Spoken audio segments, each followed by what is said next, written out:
அத்தனை செல்வமும் உன்னிடத்தில் நான் பிச்சைக்கு செல்வது எவ்விடத்தில் வெறும் பாத்திரம் உள்ளது என்னிடத்தில் அதன் சூத்திரமோ அது உன்னிடத்தில் ஒரு முறையா இருமுறையா பல முறை பல பிறப்பெடுக்க வைத்தாய் புதுவினையா பழவினையா கணம் கணம் தினம் என்னை துடிக்க வைத்தாய் பொருளுக்கு அலைந்திடும் பொருளற்ற வாழ்க்கையும் துரத்துதே உன் அருள் அருள் அருள் என்று அலைகின்ற மனம் இன்று பிதற்றுதே அருள் விழியால் நோக்குவாய்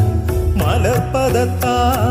தாங்குவாய் உன் திருக்கரம் என்னை அரவணைத்துனதருள் பெற பிச்சை பாத்திரம் ஏந்தி வந்தேன் ஐயனே என் ஐயனே பிண்டம் என்னும் எலும்பொடு சதை நரம்புதிரமும் அடங்கிய உடம்பு எனும் பிச்சை பாத்திரம் ஏந்தி வந்தேன் ஐயனே